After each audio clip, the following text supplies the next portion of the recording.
DW Africa Link. Africa knows where it wants to go. A connected continent powered by modern infrastructure, digital access, and sustainable energy. But ambition alone won't pour concrete, wire the grid, or lay fiber optic cable.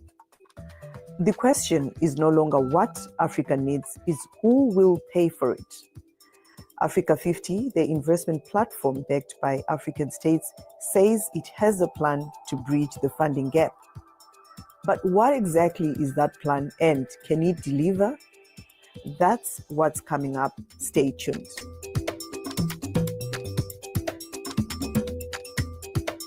My name is Josey Mahachi. Welcome to Africa Link, the podcast that connects you to the stories that matter from Africa. Africa Link, every weekday here on DW. Many African countries continue to struggle with weak infrastructure, ranging from roads and rail to Wi-Fi and electricity. Africa 50, launched by the African Development Bank, now claims to have a plan to close that gap. On the sidelines of the just-ended AFDB annual meeting in Abidjan, I caught up with Africa 50 COO Tshepidi Moremong to discuss real solutions, not just talk. Thank you so much, Chief Operating Officer, Africa 50, Tshepidi Moremong, for joining us here on DW Africa. How does Africa 50 differentiate itself from other infrastructure investment platforms operating in Africa? Thank you for that question. I think critically the way we differentiate ourselves as Africa 50, as an infrastructure platform, is one, our shareholding. It's two, our mandate and where it is we work within the capital structure. And three, really how we think about the life cycle of an infrastructure project. So if I start with the first point around our shareholders, we've got 33 African countries as shareholders, as well as 4 African institutions, being the African Development Bank, 2 African central banks, and the Public Investment Corporation of South Africa. So how does this differentiate us? Firstly, the capital that our shareholders have provided us, we see that as catalytic capital, that we need to multiply and leverage to be able to mobilize additional capital. But importantly, because we've got African countries as shareholders, we're able to unlock. There's a trusted relationship between ourselves. So we see ourselves playing that role between the private sector and the government in unlocking and bringing together the two partnerships between the public sector and the private sector. So that is one. Number two, our mandate is equity. So we only do equity and quasi-equity, whereas on the institutions would traditionally do some equity and in the main debt. What we have identified as Africa 50 and as part of our strategy is the biggest market failure is being able to find the requisite risk capital to apply to projects. And how we look at the project life cycle. So we've got 2 vehicles. One called Africa 50 Project Development, where we do early stage projects where we get them to bankability. So from concept to bankability. I think you've heard oftentimes when people say, there's a lot of capital, but there's not enough bankable projects. So that is the niche, and that is the market failure that we're trying to address, how we get more projects to bankability. Then we've got our later stage growth capital business, where after a project has reached financial close, we look then to provide that growth capital, that construction capital, later stage investments into projects. So that's really how I believe we distinguish ourselves as an institution in how we look at projects from cradle to grave, basically, and how we look to finance them. You just mentioned that you have 33 countries that are shareholders. What's happening with the other countries, and what are the requirements for other countries to become shareholders? We are still always working with other prospective shareholders. We're obviously keen to get all 54 African countries as shareholders. Requirements are very simple. Just put up your hand and say, I'd like to be a shareholder, because I think there's incredible benefit that we provide for our shareholders and for Africa as a whole the fact that we look to develop projects from the ground up and work in partnership with governments as well as the private sector to ensure their execution and to ensure their execution at speed and at scale, right? That's really our focus. You also mentioned some of the key sectors that you are focusing on. How are those evolving, and what are some of the challenges that you've faced as you actually initiated this initiative of Africa 50? I think the key thing for us is we see this as opportunities. So our core sectors is power, right? I think everybody knows the statistic, 600 million Africans still need access to power. And for us, power, it's not just generation, but it's also transmission. So we're doing one of the first independent power transmission transactions in Kenya with the government of Kenya as well as Katraco. So we look at power from both a generation and a transmission perspective. ICT, right? Specifically digitization. So how is it that we digitize and make sure that the youth have access to broadband, to cheaper broadband? So that's how we look at things. And that's everything from towers to data centers to fiber optic cable across the continent. We also look at transport and logistics. How do we connect and how do we ensure the free flow of trade, the free flow of services between borders and across our countries to make sure that we really support the Africa Continental Free Trade Area? And then lastly, it's social infrastructure, education.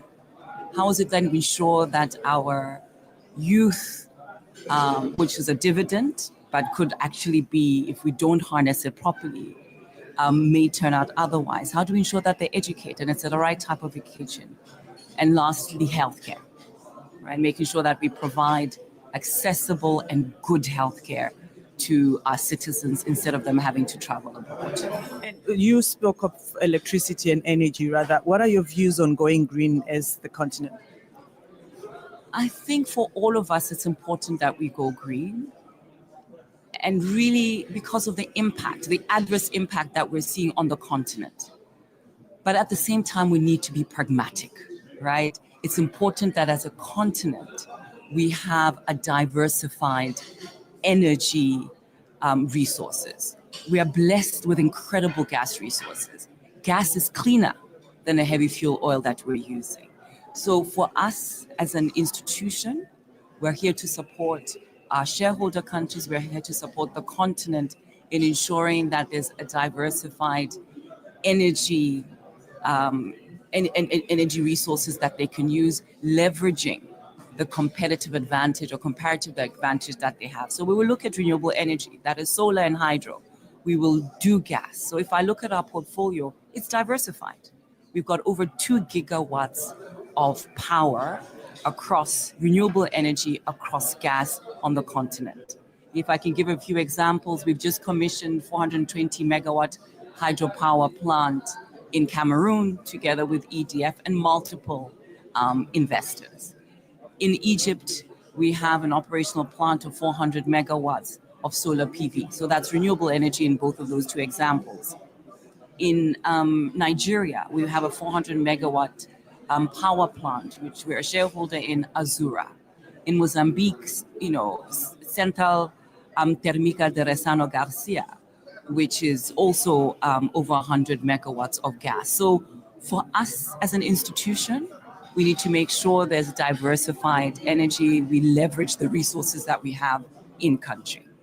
You just gave a few examples of countries that you've already done a lot of good work, but how does Africa 50 mitigate risk when investing in politically or economically volatile regions? You mentioned some of those countries. You can look at Cameroon, with what is happening there. So how does the Africa 50 then mitigate the risk?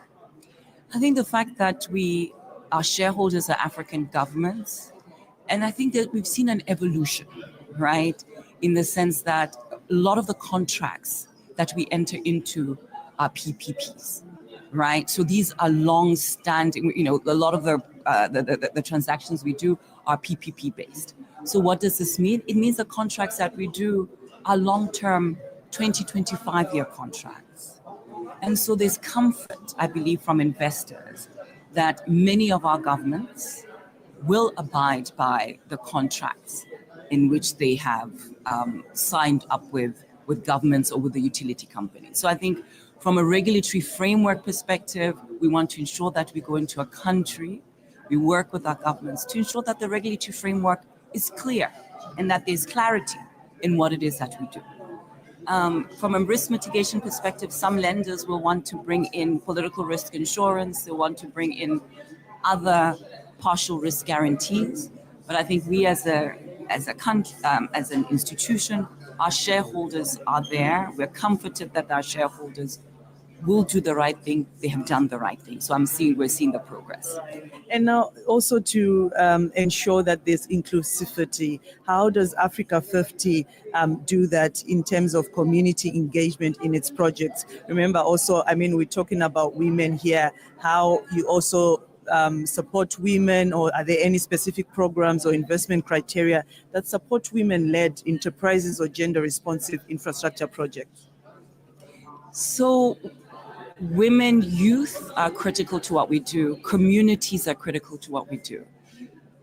And I think we shouldn't talk about infrastructure in a vacuum. Why is it that we do the power plants that we do? Why is it that we do the transportation and the roads and we invest in the roads that we do? Is to provide resources, is to provide ways of doing businesses for the various communities in which we operate. So if you're to look at a fishing village, for instance, in Cameroon, now you've got access to power. There's a fisherwoman who can now be able to have a fridge and store that fish and be able to sell it and actually have an enterprise. But I'd like to draw you to one statistic in that from an Africa 50 perspective, when we look at our businesses across the board, we have 26% female representation. And most of these businesses are either being constructed. So we've been very intentional about ensuring that the businesses that we partner with, the businesses that we invest in, are very intentional about bringing on board women. We're part of the 2X challenge. So part of our ethos is really ensuring that inclusivity across both women and youth. So just hearing about these statistics about women makes me happy. We are both women, but I'm also just wondering, you as a woman in a top leadership position, what are the challenges have you faced and what changes are you seeing in women's participation, especially in infrastructure development? Again, there's significant progress on our continent, right? Which is, we're seeing lots of women heading infrastructure businesses. We're seeing lots of women driving change within this. So again, I always look at these things as opportunities to grow, ensuring that I, as a woman, bring along more women within where I'm working, making sure that I, as a female leader, are intentional within my organization in ensuring that we've got women leaders and we're developing, mentoring, and sponsoring women within the organization. And Africa's youth population is its greatest asset. And I'm so sure, obviously, with all these projects, you're also creating employment, creating jobs and opportunities for these young people. If you can also just comment on that and tell us how the Africa 50 projects amongst the African countries that are shareholders are also creating jobs for the youth. So the key thing about infrastructure development and the fact that we started early, that our focus as an institution, or at least one of our pillars is project development, is just that, the creation of jobs, right? And that for us is a big focus. How do we impact the communities in which we work? How do we make sure that we create jobs? And how do we deliver on that infrastructure? So as part and parcel of that, we're ensuring that the communities within which we work, we bring in youth, we bring in people in emerging sectors. But I'd like to just talk about, and we talked earlier about green infrastructure. So one of the things that, one of the projects, the strategic initiative that we're launching is the Alliance for Green Infrastructure in Africa. So we've come together with partners, African institutions such as BOAD, African Development Bank, global institutions such as KfW, BMZ, and others, G20 countries as well, to create this project development fund called Alliance for Green Infrastructure in Africa. We're looking to get to a first close before the summer at $150 million. And the way we look at this is across three pillars. One, making sure that we invest, the Alliance for Green Infrastructure invests alongside Africa 50. But the second pillar is the most critical one. How is it that we invest in local emerging project developers on the continent, right? So how do we capacitate them? And so we've got a tranche of capital specifically for us as Africa 50 through the Alliance for Green Infrastructure to ensure we capacitate local and emerging project developers. So we'll be going out to market soon, seeking proposals for well thought through projects where we can support local emerging developers. Now, for your parting words, if you can just speak to Africa directly in terms of Africa 50 and also the projects that are in the pipeline. We have an exciting opportunity as a continent. I think for Africa 50 as an institution, we're here to do our bit in driving infrastructure development on the continent. But more importantly, there is success. Right. We as an institution, we've been operational for just 8 years. And in those 8 years, we've done 29 projects across 28 countries. That's significant. Is it enough? No, it's never enough. But it's important that we partner. It's important that we unlock domestic capital. And we have been a leader in this. We've been able to bring in 20 African institutions into one of our vehicles. And we're very excited about this. So Africa is for us to develop, it's for us to be focused on, it's for us to ensure that we change that narrative, and it's engagement with media like yourselves that hopefully will help us ensure that the narrative on the continent is one of opportunity, and it's one, importantly, that really highlights the successes we're having. Thank you so much, Chief Operating Officer, Africa 50, Tshepidi Moremong, for joining us here on DW Africa. Thank you very much. Much appreciated. You've heard it for yourself what Africa 50 plans to do or achieve for Africa as a continent. At the Africa Link podcast, we always look across the continent to see how the stories we are dealing with play out or at times even overlap.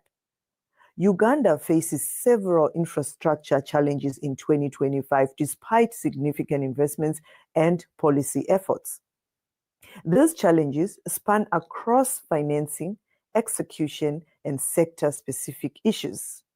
Now, DW's Frank Yiga joins me from Kampala in Uganda. Frank, just to find out from you, what are the infrastructure challenges Uganda is facing today? One of the infrastructure challenges is how the government spends and wastes a lot of taxpayers' money renting out government offices in privately owned buildings whose ownership is also questionable and are believed to be owned by high-ranking officials with connections to the government.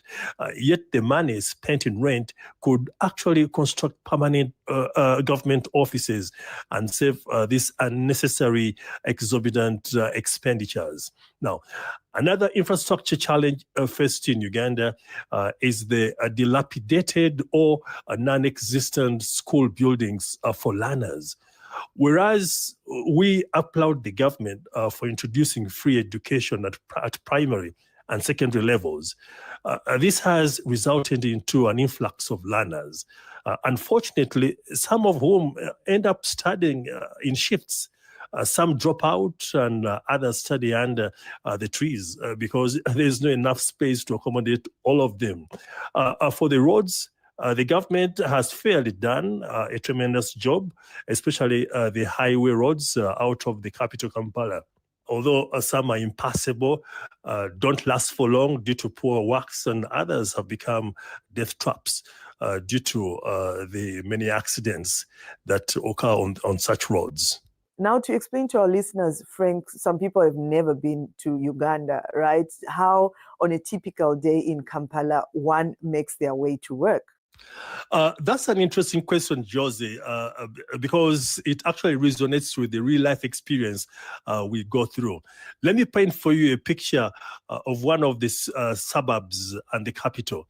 that we go through on the daily basis. Many a times, motorists and passengers are caught between a rock and a hard place.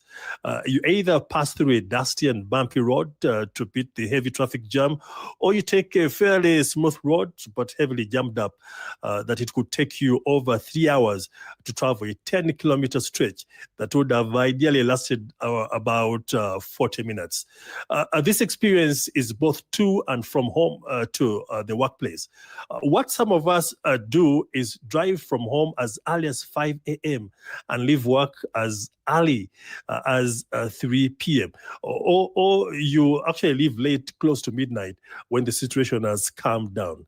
But sometimes you even get shocked to still find heavy traffic jam that late night. But remember also, taking shorter routes that are dusty and bumpy comes with health repercussions like respiratory complications, which confirms the study by doctors that the air we breathe in Kampala and its suburbs is highly polluted, leading to increased cases of diseases like asthma, pneumonia, and so many other health complications, which is not, of course, good. Right. I remember when I visited Kampala, I mean, you use more of the bikes, Frank. Now, delayed government payments to contractors have also strained the construction sector, leading to cash flow problems and high interest borrowing. This has eroded trust between contractors and financial institutions. What more can you tell us about that? Rightly said, Josey. Now, a recent report from Parliament stated that the government has failed to pay an equivalent of over 1.4 billion US dollars in arrears to these road contractors, which has crippled the construction sector. And this is so evident when you especially move around the capital and in the countryside. You will surely see how roadworks have stalled for over 2 years. And sadly, some look abandoned forever and others with no further hope of construction. So the situation is so dire. Josey, you may be wondering why more civil work contracts are mostly awarded to foreign companies, usually from China, than the local contractors. Well, it's that when the government delays to pay road contractors, the local construction firms will desperately turn to local banks to acquire loans at over 23% interest rate, which technically kicks them out of business. Whereas the foreign contractors will not borrow from Uganda's commercial banks with these high interest rates, but will instead access loans in their home countries with an interest rate of as low as 2%. Not all hope is lost because a statement from the Ministry of Finance allocated about 3.5 billion US dollars to clear arrears. Although it is not sufficient, according to some experts, it's not sufficient, but still they say it may, save a situation. So hopefully it does, because no one wants to see the situation, go down the drain. How has urban congestion, especially in Kampala, due to inadequate transport planning, affected businesses? According to a recent report by Kampala Capital City Authority, the body that manages the city, Kampala's population is estimated at over 5 million. This figure includes those who live in the city and those who only come for work and live. Now, the interesting part is that our roads in the capital accommodate over 150,000 transport motorbikes. We locally are named border. I believe you must have come across this word, border, and this number is actually so high. Now, as if that's not enough, this number of bikes come along with the big number of vehicles believed to be equally high, and they are all struggling to fit in the space. This situation obviously affects businesses due to poor planning of, transport network in the city. It comes in so many ways. For instance, during certain hours of the day, some roads are sealed off and turned into a market simply because of the congestion in that small business environment they operate in. The situation often gets worse when it rains and floods due to the poor drainage system underneath the roads and many buildings, which obviously affects the flow of business. Interesting. Thank you so much, DW's Frank Yiga in Kampala, for joining us here on Africa Link podcast. That's it for this edition of Africa Link. Remember, you are not just a listener, but a crucial part of our community, and your engagement can shape the direction of our discussions. We value your insights and encourage you to share your thoughts with us. Remember, you can find all of the Africa Link podcast episodes on Spotify and Apple Podcasts, or wherever you listen to your podcasts from. And this episode was co-produced and edited by Isaac Mugabi. My name is Josey Mahachi. Thanks for listening. Until the next one, it's bye for now. DW. Made for Minds.